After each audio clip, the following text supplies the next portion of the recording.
One advice that I always give people when it comes to lead generation, which I've learned the hard way, is that you have to do it before you need it, because clients don't just magically appear, right? The tap doesn't turn on right away. It takes some time, it takes consistent effort. So even when you have clients and you have projects in the pipeline, like don't stop your lead generation, always continue building your pipeline and diversify. So have a little bit of inbound and build some connections in your network, and also do outbound, so send those messages. And of course, quality over quantity, I think, is also one thing, that something is going to stick and something is going to be relevant.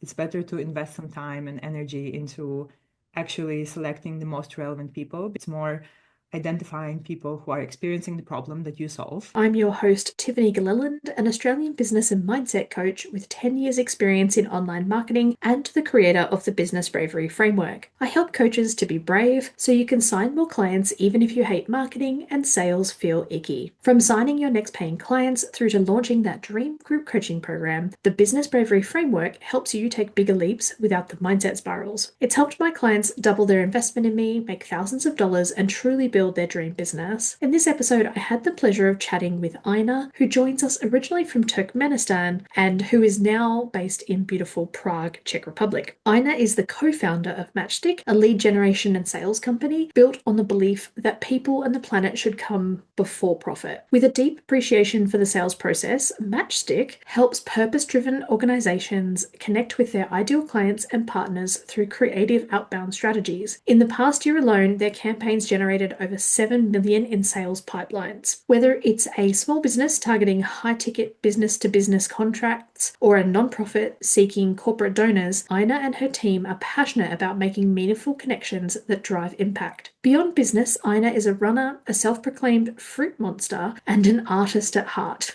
Her favorite language is food, and she swears by the healing power of salt water, sweat, tears, or the sea.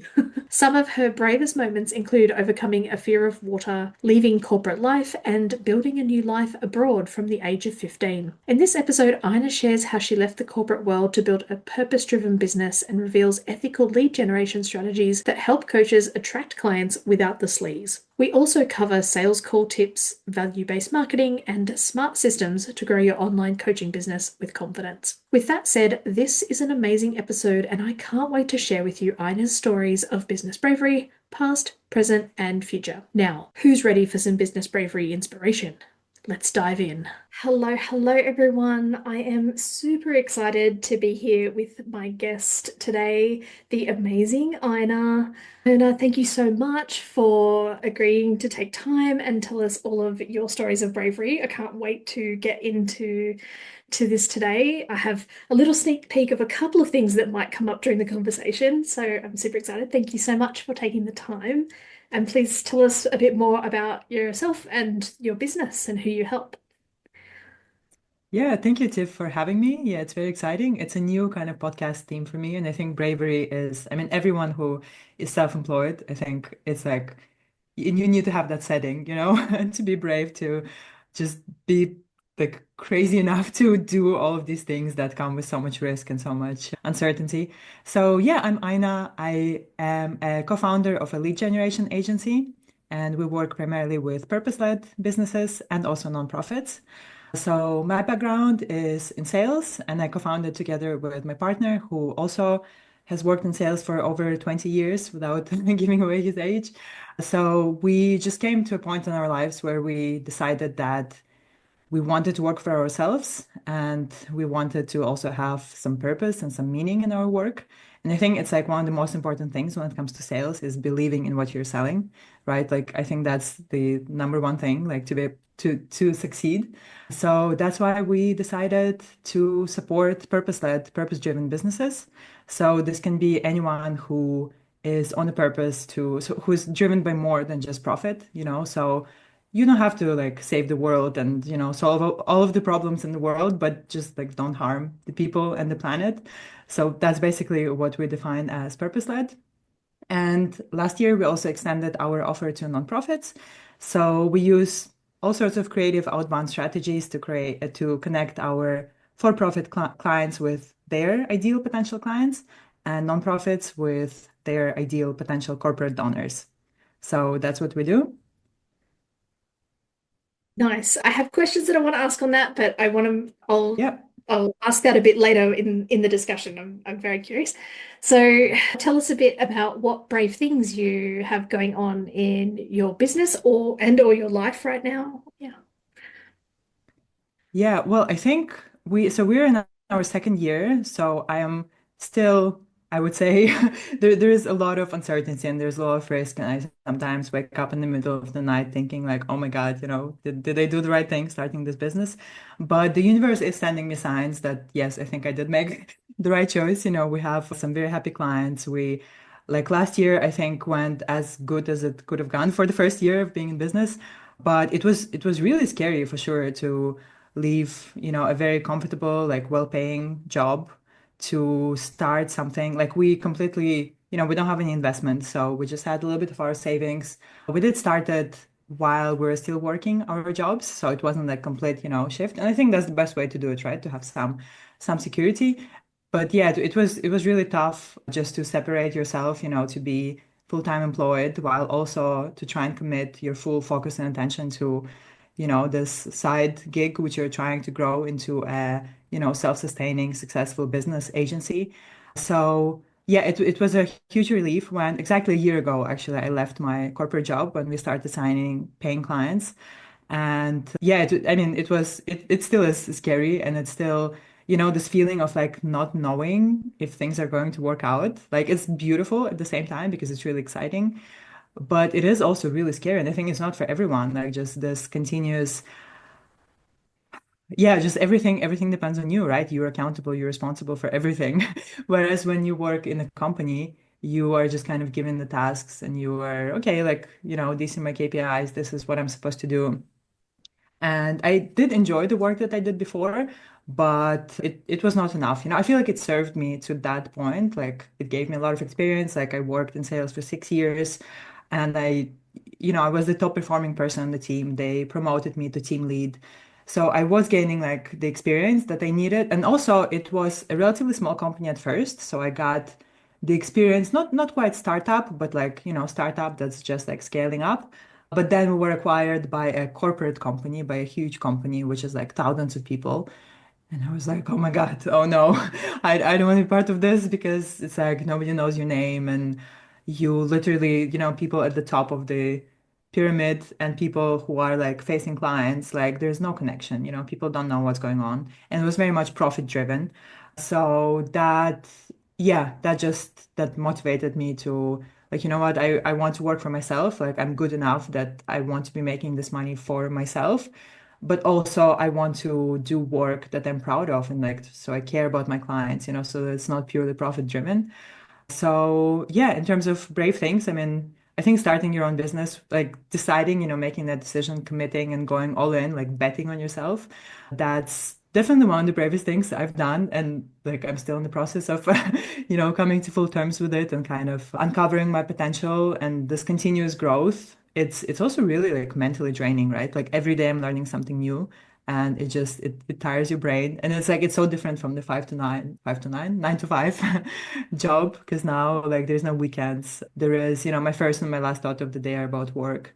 But somehow it's like I love it. Like I don't mind it at all. It's not the type of work that how I think a lot of people think of work, having this like work-life balance. I think it's more like just work and life become one, when you enjoy what you're doing and you get purpose from it. It's like work-life integration more so than balance. Yeah, so for the brave things that are coming up, I don't know if I should already like open that conversation, but one of our goals for this year is applying for B Corp, well, certifying as a B Corp. I don't know, is B Corp a thing in Australia? Are you familiar with it? It's a certification. Possibly. Sorry, yeah, my background was more in like government and nonprofit stuff. So Mm-hmm. yes, possibly, but I'm not sure. Yeah. Yeah, I Mm. will. Yeah, yeah, yeah, I'll share what it is. Yeah, very briefly. So it's a certification that companies, businesses can get, well, nonprofits as well, when they meet like really high standards of social and environmental performance. So, for example, from the bigger companies, like a really famous company that's B Corp certified is Patagonia. So, Patagonia, they produce a lot of like outdoorsy stuff, clothes, stuff like that. So basically, they like to become a B Corp, yeah, you have to fill out this really detailed questionnaire and then they audit you and they really check like your suppliers and the types of people you work with and your just like internal policies that you have, how you treat your employees, like what kind of do you pay equal wages? Do you do any pro bono work? Do you support charities, like stuff like that? So it's really high standards, and I really wish that all companies were held accountable to this, especially the bigger ones, like who can actually afford to donate 1% of their profits to or more to like support environmental organizations and stuff like that. So it's a growing movement. They're still quite young, so that's why I wasn't sure. And like I know a lot of people, like none of my friends know what it is. When I tell them, they're like, "Yeah, okay." And for me, it's like, "Oh my God, this is so exciting." But a lot of the businesses that we want to work with and that we have worked with already, they are B Corps, and it's kind of like social proof as well, to have that kind of certification associated with your brand. But also it is the way that I believe business should be done, and it's a free actually tool. So if anyone who cares about, just like doing something good for people on the planet, you can create an account and you can just answer their questions, and it just gives you a lot of ideas that you start thinking like, oh, you know what? I could actually, like, I'm doing this already. I could just tweak it a little bit, and then it's actually going to be a lot more impactful. So yeah, this certification is something that we kind of found out about, early on when we like just were setting up the company and we knew we wanted to go for it. And hopefully this year we're going to make it happen. It's a really long process. They really audit you in detail.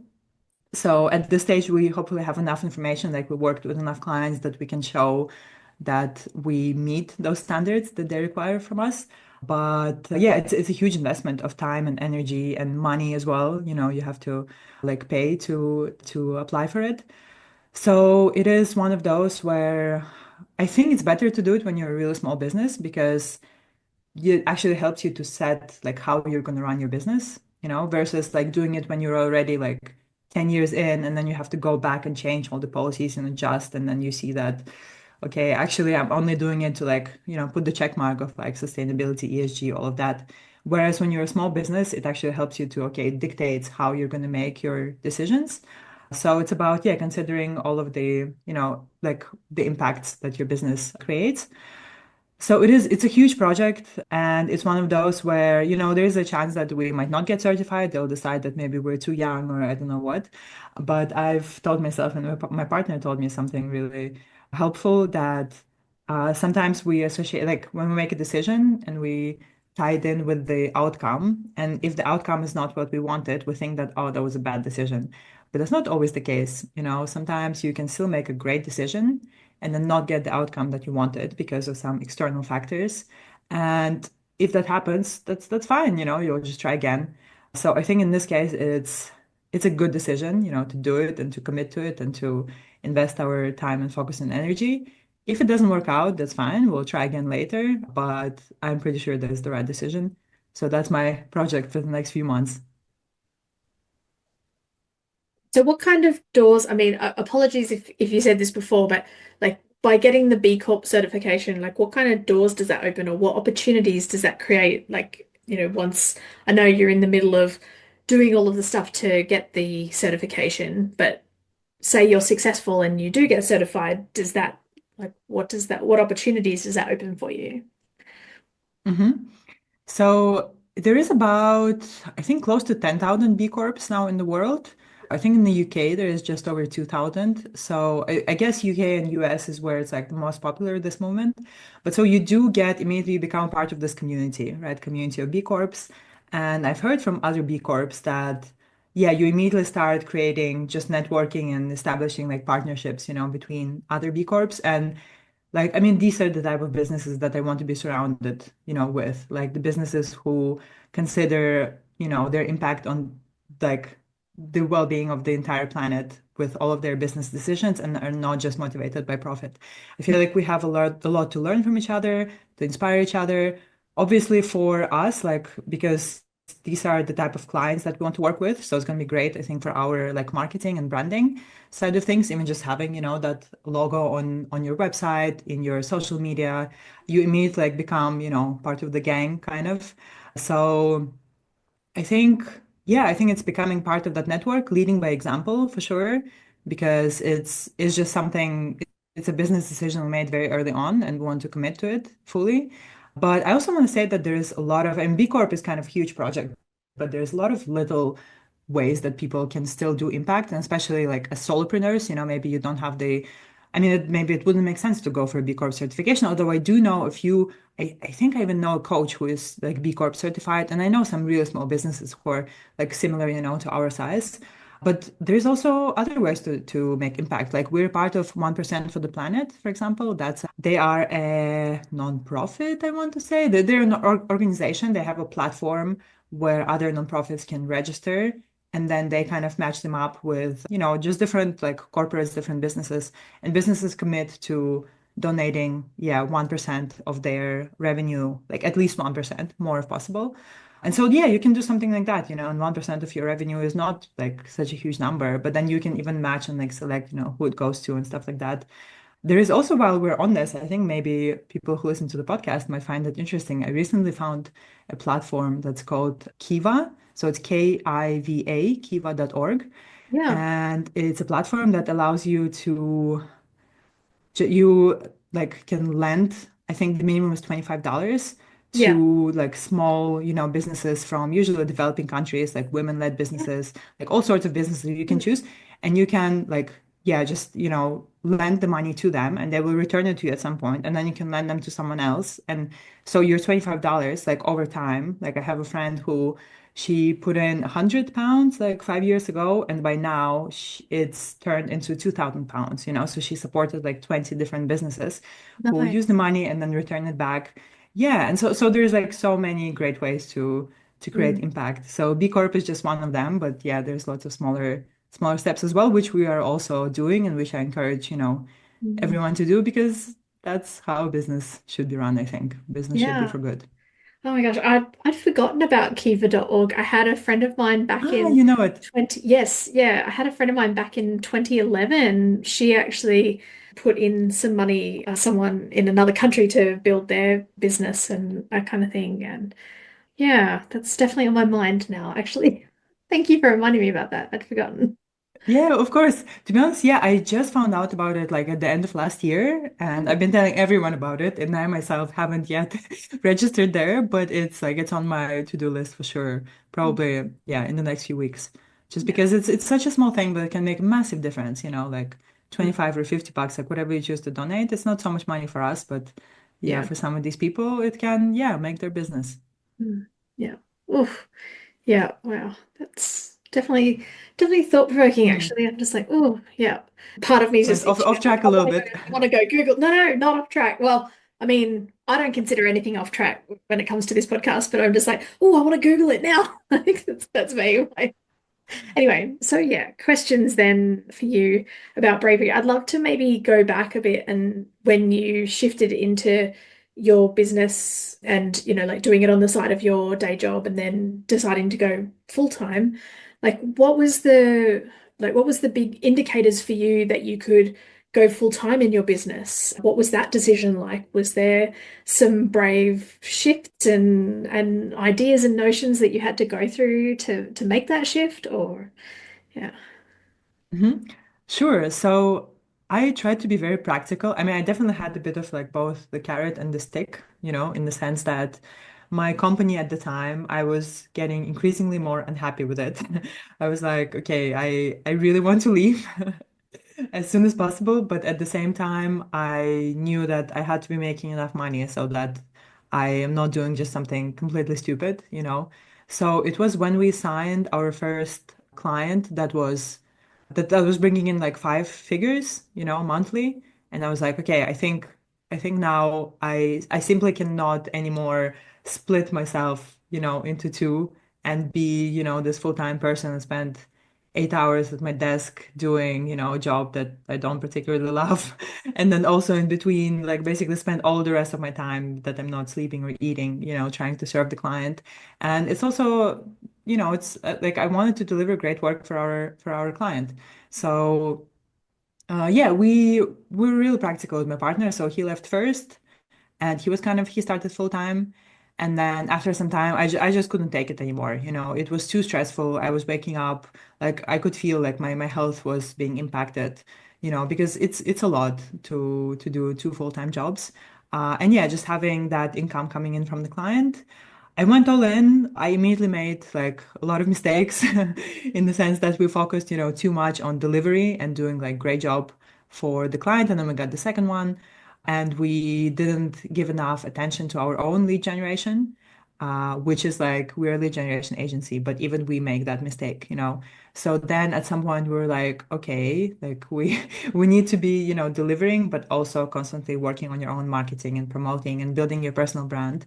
So, but I think making mistakes is the best way to learn, Mm. right? Yeah, absolutely. So, yeah, and then I started also, yeah, investing in my personal brand. I think that was also, when you're working still at a company, you can't really like my platform is LinkedIn, so I don't use Instagram so much. But Mm. on LinkedIn, like I wasn't comfortable posting, stuff about my company because I didn't want my current company to see it, my current Yeah. employer to see it. So it was such a relief when I was just able to spread my wings, make my first post and say, yes, I am now a founder. I went all in. Yeah. Goodbye, Shutterstock. That was my company at the time. So yeah, for building your personal brand, that was also a huge motivator because I think you have to build a personal brand, especially as a small business.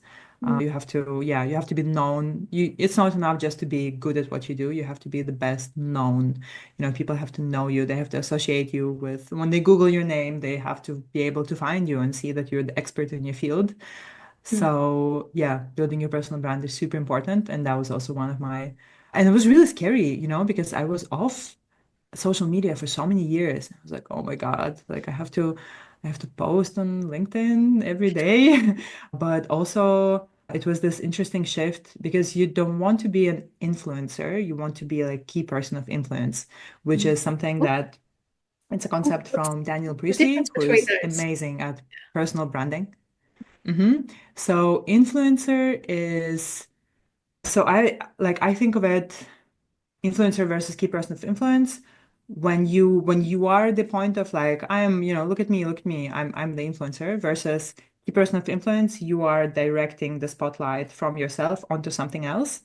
So, for example, in my case, I wanted to be the person who people trust with sales and lead generation. And when they think of that, they think of me as the expert and I'm the go-to person. So I wanted to be the person who is bringing the spotlight, not on myself and like, look, I'm Ayna, I'm great, but more, educating people about how to do sales and how to do lead generation and just, yeah, giving them like practical advice. So yeah, I think that's the differentiation that he makes. I would recommend people like if somebody is working on building their personal brand, Daniel Priestley, he's got like amazing free workshops regularly. He's got a great book, Key Person of Influence, and he describes it much better than I did just now. Coaches, if you're feeling frustrated that you're doing all the things but still not signing clients, this is for you. You're a new coach, you know coaching can change lives, and you're ready to sign your first two or more high ticket paying clients already, but it's just not happening. You're posting content, you're showing up, but your inbox is crickets, while your coach friends seem to be signing clients left and right with ease. You're starting to wonder, is it my offer? My niche, or maybe is it just me? Well, let me tell you, it's not just you. And you don't need another freebie or some vague advice that's not going to work for you. You need a clear, repeatable strategy and support that gets you focused on the right tasks. That's exactly what we do inside the Brave Coach Breakthrough, my 3-month one-on-one coaching program for new coaches who are ready to finally sign their first two or more high ticket clients. We blend practical marketing foundations with the mindset work that actually gets results because I know what it's like to think, who am I to be a coach? Can I really charge that much? I don't want to be too salesy. And my clients, they've been there too, and I've helped them move through it. Like my client M, who signed her first two clients in 60 days without a big launch. Another client D, who booked her first discovery call within 3 weeks of working with me and signed her first paying client a few weeks later. Or Tracy and Jess, who launched their first group program, signed their first 4 clients, and doubled their investment in me. You can do this too with the right support. We'll build your signature coaching package, clarify your message, the exact words you want to be using, and create a client signing strategy that feels like you, feels like the right fit for your personality. The whole program is designed to double your investment and make sure you have repeatable systems to keep signing clients well into the future. I have 4 spots open at the time of recording, but these will go fast. Book your free strategy call at tiffanyGstudios.com, Tiffany, G for golf, Studios.com, or find me over on Instagram at Tiffany G Studios, exact same spelling, no spaces, no underscores, and DM me the word breakthrough or just say, "Hi, I heard you on the podcast." You can be the coach who gets paid to change lives. Let's make it happen. But yeah, I think when you are starting off on social media, I just made my goal to, at first, just to post, I tried not to care too much about the outcomes, the impressions, the quality. It was just like to get into the habit to overcome that fear of being seen and, just to learn to write my posts a little bit faster and to see like what's working, what's not, try different types of things. And yeah, after a few months of doing that, I just got much more comfortable. So the first time I was filming a video for LinkedIn, oh my God, my partner had to leave the apartment. You know, Sorry, it you took asked me, him I to don't know how many takes. Like, sorry, you asked him to leave or he left I because he think, couldn't handle it. Sorry. great question. I think he left because he was very nice and he saw how uncomfortable I was. And he was Yeah, like, I'm just gonna go. I think we need coffee. I'm gonna go buy coffee. I was like, yeah, great. I have nice. 45 minutes. Yeah, so yeah, recording that first video, it was so stressful and it took me so many takes. But now, I mean, I've done, I don't know, not so many videos, maybe like 20, 30 videos that I've recorded. And it's already such a massive difference. I can Mm, just literally set up the camera, just think in my head, okay, that's what I'm trying to say. And it might take me 2 takes, I still like don't always get it from the first take, but I care a lot less about being perfect. There's no such thing as perfect, right? yeah, Like you yeah. really just have to, yeah, like learn to take imperfect action. So yeah, the video was one of those where I definitely had to overcome my my fear of, yeah, I'm a recovering perfectionist, so Yeah, me too. I'm sure a lot of people How, can relate. Yeah. definitely. How did you go with, you mentioned like the fear of being seen. How did you work through that in your head? Or was it just, oh, if I keep practicing and just like more practice made it easier? Or was there Mm-hmm. actually like a change of thought or a change of perspective that went with that as well? Mm-hmm. Yeah, definitely to practice, but also, I realized that there's always people who are ahead of me, but also people who are behind me. And there's always somebody who I can learn from and people who can learn from me. So I joined this personal branding challenge on LinkedIn by a great community. It's called Female Founders Rise. I also really recommend to all female founders to check them out. And it was a 30-day challenge where, yeah, just every day you make a post and you build your personal brand. And, they kind of give you some tips and advice on how to optimize your LinkedIn profile. It's all about LinkedIn because like that's our platform. How to make it into, kind of like a landing page so that, yeah, when people land on your profile, they understand what you do, they want to speak with you. And then, yeah, just how to generate different types of content. And there I saw so many people who had like so many more followers than me and who clearly have been doing this for, 10 years longer than I have. But at the same time, there were people who were like posting their first post ever on LinkedIn. And they were asking me for advice and they were telling me like, oh my God, I really like your description, your about section, or your, that video that you posted, that little piece of content that you made. And yeah, just I realized that we're all on a journey and the only way is to just do it, right? Like the only thing that's doing the thing is doing the thing. So reading about it, planning, thinking, talking, writing about it, like that's all great, but it's not actually doing the thing. Like you have to do the thing in order to, yeah, just, fail as quickly as possible so that you can learn as quickly as possible and become better. So yeah, practice and that just realization that it's a journey. I guess that's probably it. This and it's a journey. I like that. That's Definitely doable, I think, for anyone who wants to do any of this kind of stuff. You So, know, one more thing actually, somebody told me this was like she's got I think 200,000 followers on LinkedIn, so she's really like yeah, her personal brand is, way ahead of mine, and she posts a lot of like great tips. And one of the tips that I remember her sharing was that people spend on average 7 seconds reading your content. So like don't spend an hour writing it, because, and again, this might be a little bit different on Instagram, but on LinkedIn, there's a lot of scrolling. And yeah, I used to spend, it would take me so long to create content and to, just like, okay, now I'm gonna post it. Oh no, maybe I'll leave it until tomorrow and tomorrow I'll make it better. But it's like, mm, no, just fucking post it. I'm sorry. That's her tagline, actually. That's her, yeah, yeah. thing. So yeah, just do it. Like, what's the worst that can happen, And people don't think about us as much as we think. So everybody really is focused on their own, thing. Like the world like revolves around them.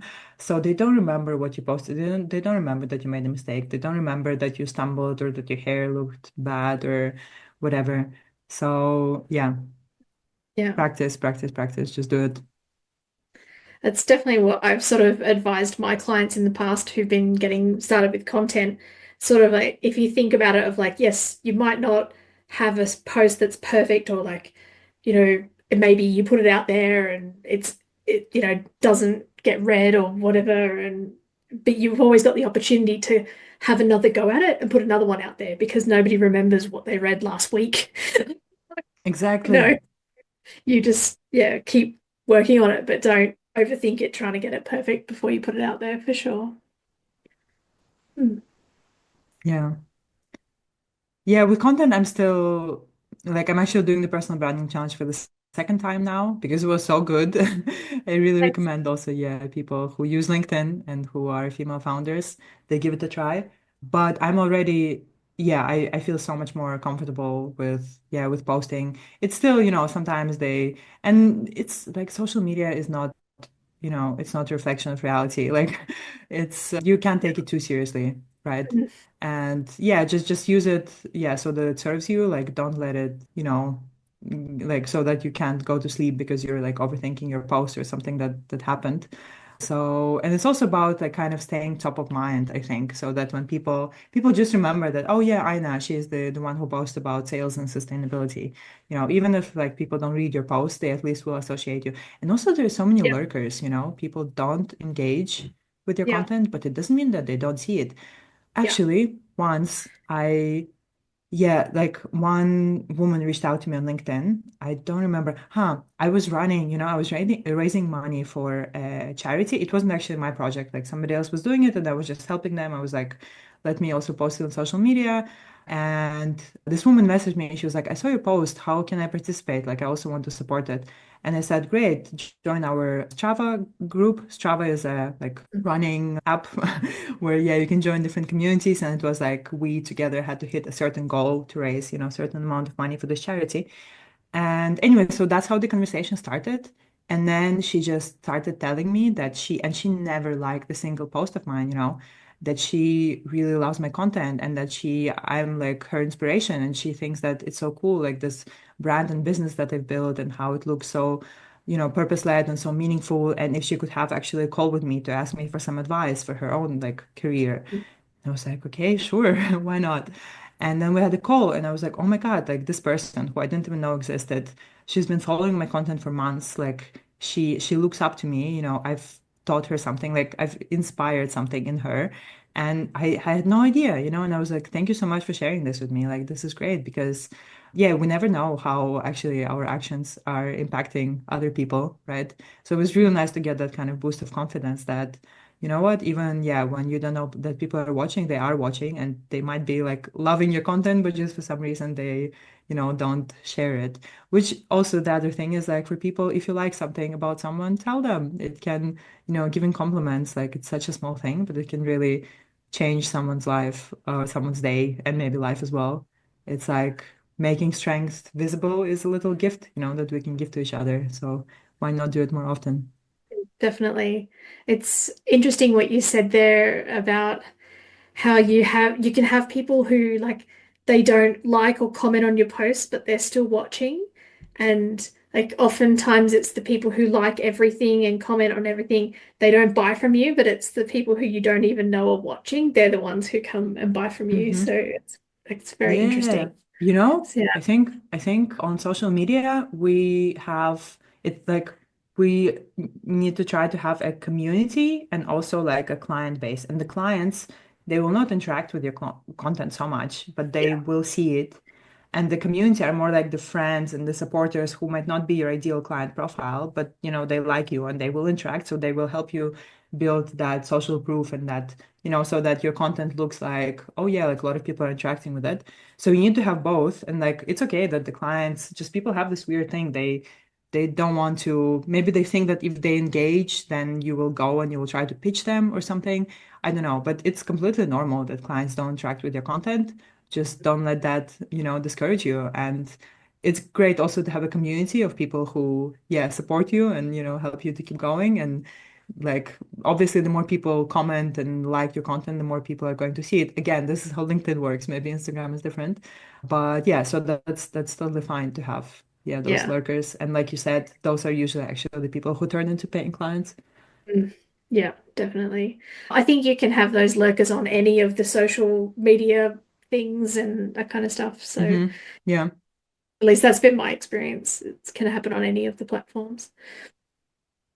So I was wondering, there's so many questions I want to ask, and I'm just going to jump in here and ask about like your approach to lead generation or something like that. I was wondering if there's any like advice or maybe a different way that you see lead generation or anything to help people in the audience about that. So, Hmm. Sure. So the type of lead generation that we do is outbound. So that means that we approach people ourselves. And in general, there is, I would say, like three, different sources where leads can come from to us. So a lead is somebody who is interested in your product or service, right? Who has a potential of becoming a paying client. And they can come inbound. So that's when people find you and they come to you. So this can be because you put out some great piece of content or you have a newsletter, or maybe, if you're a bigger company, you're like using paid ads and people see an ad and they come to you. So that's inbound. Then there is referrals. So these are people who maybe come from your network or your client recommended somebody.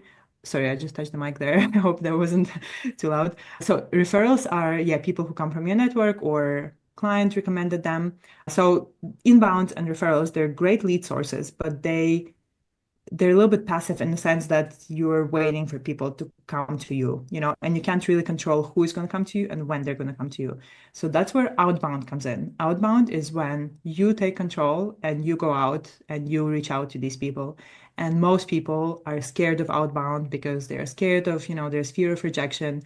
And also because there's a lot of people who do outbound not great. So, we all have received those like super spammy emails that clearly were sent to thousands of people, like word for word, yeah, or, like cold calls when people are interrupting your day and it's like something irrelevant, or just, pitch slapping you on like on LinkedIn. It's really a thing. People just connect with you and they immediately pitch you their product. Like that's not great sales. And we don't want to be associated with that. And people, when they think of outbound, I think that's the first thing that comes to mind. But there are actually ways to do it much, first of all, ethical and like doing it with integrity and doing it with purpose and like leveraging it so that it complements your other efforts. So you still have your, content and you have some personal brand and you're, yeah, just, sharing value on your like Instagram, LinkedIn profile, whatever. And at the same time, you're also, to that warmer audience who already like knows your name, you reach out to them and you follow up with them and you start those conversations. And I think unless you do it, like you're gonna miss out on opportunities, because it's so yeah, loud out there. Like it's a really saturated market. So you definitely need a balance of all three. mm, But yeah, just relying on inbound and referrals, it's not sustainable. Just relying on outbound is also risky because it's very difficult to do cold outbound if you don't have, that like some kind of top of funnel marketing backing you mm, up a little bit. So, yeah, I guess one advice that I always give people when it comes to lead generation, which I've learned the hard way, is that you have to do it before you need it. Mm. because clients don't just magically appear, right? The tap doesn't turn on right away. It takes some time, it takes consistent effort. So, yeah, even when you have clients and you have projects in the pipeline, like don't stop your lead generation, always continue building your pipeline. And yeah, diversify. So have a little bit of inbound and build some, connections in your network and also do outbound. So send those messages.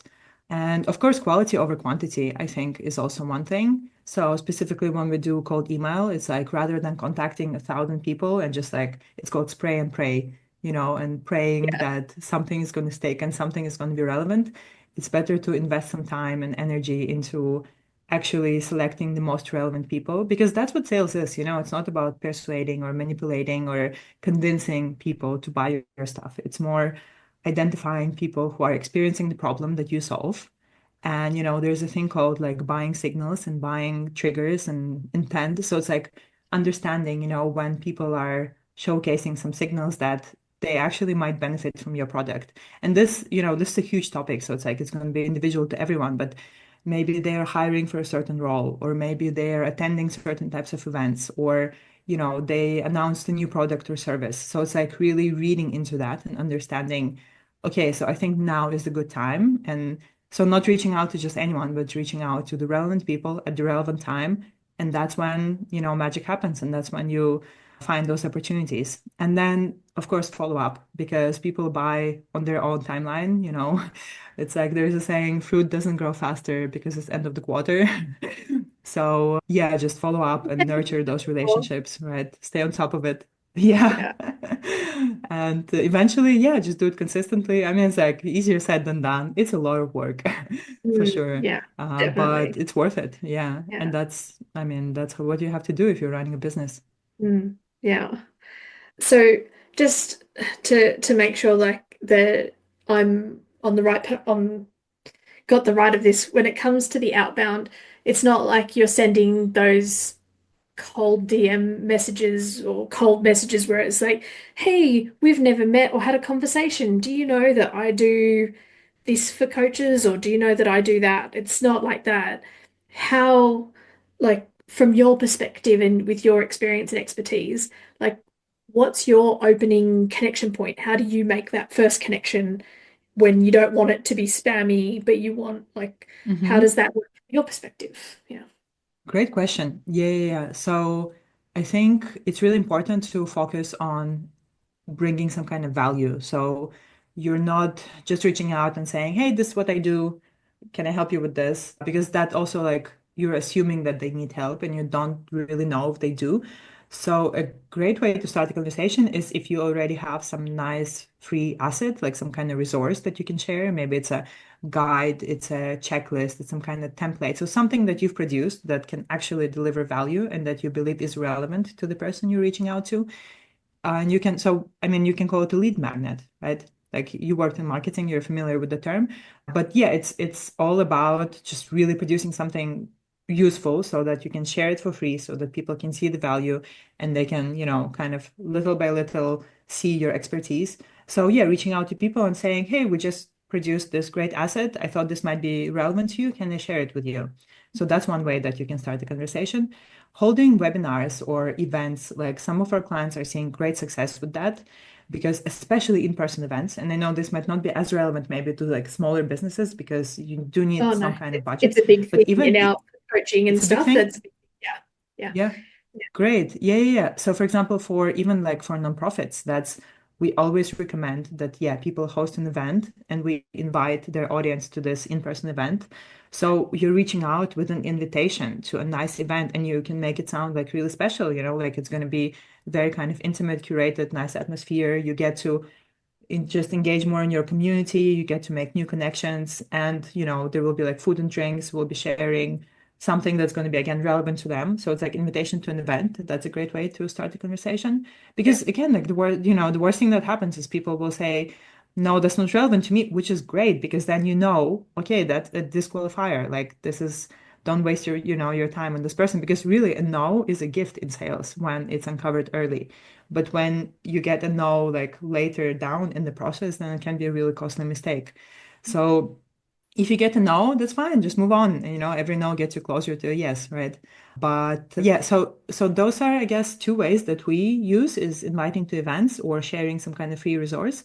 But also, I would say warm up the relationship on social media. So if you can engage with their content a little bit beforehand, and this has to be genuine, so it's not just about Mm, liking every post that they make, but maybe like putting some thoughtful comment. So that's where the quality over quantity comes in, right? So rather than yeah, just trying to go for like a mass, just select those, smaller group of people who you, yeah, are going after and try to build a connection with them through some engagement and then try to reach out to them. If it doesn't work out now, maybe now's not a good time. Okay, when will be a better time? And just, yeah, slowly start those conversations. awesome. So much goodness in all of that. Great. So okay, I have another question. I know like we're coming close up to time, Let's do but it.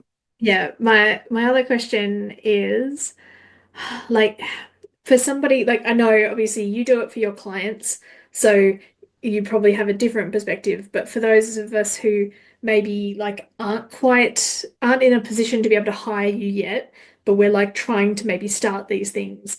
How do you find the balance between finding the time between outbound, inbound, that kind of stuff? Because for me, like I might start the outbound and I'm like, oh, okay, I'm just going to spend half an hour messaging some people. I look up, 2 hours have gone by, I've messaged a bunch of people, like it's been great, but I don't have all the time in the world. Do you have any tips or like, and I'm completely being selfish in asking this for me right now. I was wondering, yeah, Yeah, no, if you that's a mind great me asking. question. And Yeah, I don't think that's selfish. I think a lot of people want to know, and we get asked that as well. So, I mean, there definitely you have to leverage technology. There's so many tools out there. So, yeah, sending messages one by one, that's only gonna get you so far. You know, like you only have 24 hours in the day, right? So you have to be smart with how you use it.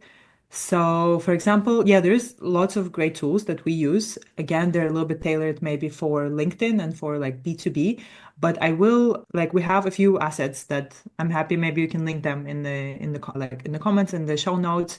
People can download them and we have like tech stack advice and kind of step by step how to set up your own outbound function. So, hopefully that will be useful. I would say first of all, determine where your audience hangs out so that you're targeting them at the right place. So for me, it was LinkedIn. For some people, it might be Instagram. For some people, it might be, I don't know, whatever else, maybe look for certain types of events, like think, okay, that they will be at this type of event and try to get the attendee list or something like this and then connect with those people, add them into your ecosystem on your social network so that they see your name, so that they get to know you. Like on LinkedIn, for example, you can add 100 people per week. So I've been adding at least 100 people per week for the last, year and a half, like every single week. And now I'm starting to see that pay off. So those people, they got to know me and so even just, yeah, just growing your network with intention, that's like mm, super useful. Definitely making time for networking as well. So because yeah, that helps you to shortcut and to like connect with the right type of people.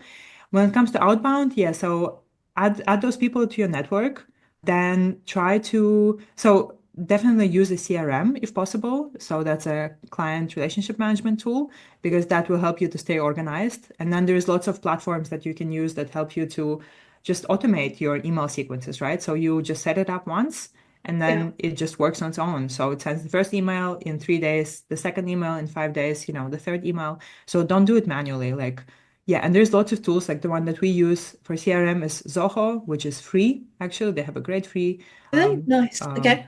Hmm. yeah, yeah, yeah. Yeah. And then for finding people, we use Apollo, which also has a great free, what do you call it? Free version. Yeah. So that's the one where you can set the filters and you're like, okay, I'm looking for people, and so actually maybe I should have started with this. You have to define your ideal client profile. When it comes to Yeah. outbound, yeah, so don't just shoot in the dark, like really think. And if you don't know where to start, think about clients you worked with in the past. And Mm, it's like, what are their characteristics? What makes them a great client? mm, And it can be things like, industry, size, maybe some kind of value alignment. So you just, yeah, you vibe as people. Definitely job title. So you're not targeting, everyone in the company, but I'm going specifically for this, like maybe their revenue approximately, where they are with their like funding rounds, stuff like that. Yeah, location. So it's like there's so many different characteristics. Be as specific as possible.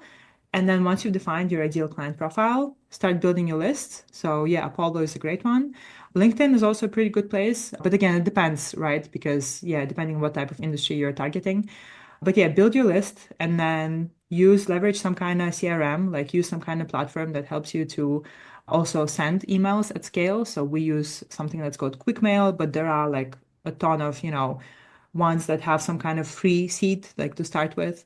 And yeah, I think the latest stat that I've read is that it takes like 8 touches to engage with the prospect. So it's like, don't think that you're going to get results from the first one.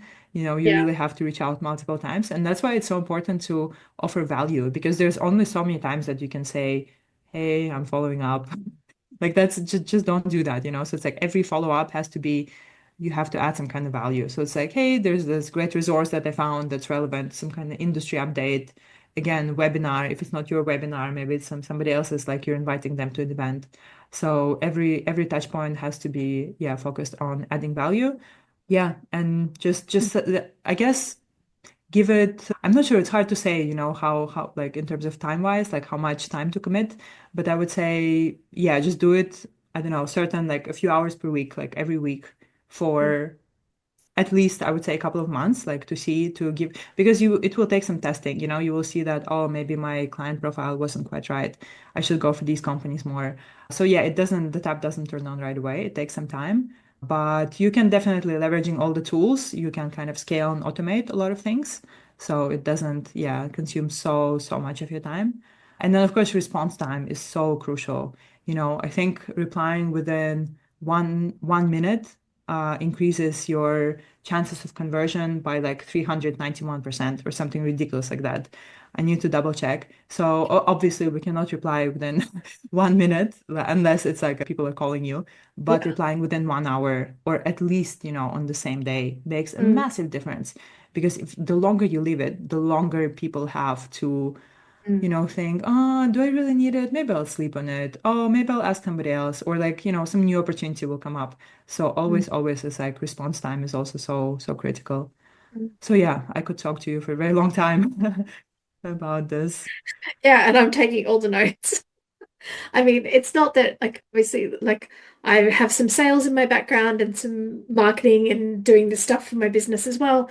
But yeah, like it's kind of nice to talk to someone like yourself because sometimes like in my experience it's been like, oh, things are going well and then, all of a sudden there could be like a dry spell and then I start thinking about it too much or you have a spell of a bunch of no's and sometimes I let that get to me too much and then I like take my foot off the the gas. Sorry, that's a very American saying, but like I sort of pull back and do less. And yeah, anyway, sorry. You see how it can kind of it's a head game as much as anything, right? In some ways. So yeah. Yeah, and the no's, I mean, they really hurt, and especially when it's your own business, it's very difficult not to take them personally. But the great advice that I received once was that I mean, imagine if somebody told you that after 25 no's, Yeah. you're 25 no's away from a yes that's going to transform your business, that's going to, quadruple your revenue and just completely massively change your life. And if you know that, then you immediately reframe and you're like, okay, let me get faster through all those no's so that I Yeah. finally get to that yes. But the thing is that we don't know. We don't know how many no's it will be, right? Mm. It can be 7 no's, it can be 100 no's. Yeah. So we just have to, yeah, to keep going. And if you're getting too many no's, then maybe you have to like tweak your offer a little bit. Maybe you have to, yeah, reach out to slightly different type of people. No is not always about you. Usually it's about the other person because it's like it's not relevant to them or the timing is not right or something else. But yeah, you still can, control an A/B test and kind of modify. But yeah, sales is tough for sure. I mean, lead generation, yeah, that's why. But there's no such thing as a highly successful business that doesn't have a strong sales function attached to it. Like Yeah. It's not enough to be good at what you do. You have to know how to sell it and how to market it and how to make people want your thing, Yeah. versus somebody else's. Mm, absolutely. Oh, those are some amazing words at the end there to leave us on. Thank you so much for all of your time today. There was so many other questions that I wanted to ask, but as always, yeah, I'm super grateful for all of the amazing tips that you gave and just like your experiences and your stories of bravery. I genuinely appreciate that. We will, of course, have links to all of your stuff in the show notes. But for people like me who are like, oh, I'm on my phone, I just want to get there now, where is the best place for people to connect with you? Ooh, this is a tough one because my last name is so so difficult to spell. So I can't tell people to like Google me. But I'm on LinkedIn, so yeah, I'm really sorry, but you'll have to write out my full name to find me there. I mean, I can give you my link, but that's too tough. But yeah, it's Mm, Ayna Pirkuliyeva. Good luck with that. But our company is called Matchstick. So our website is thematchstick.co. So that's where we have, yeah, quite a few free resources at this point. So people can check that out. But otherwise, yeah, I'm on LinkedIn. Connect with me, follow me if you're using that platform. I really try to post, actionable, practical tips. So something that people, yeah, can get some value from it. So I'd be yeah. happy to connect with people there.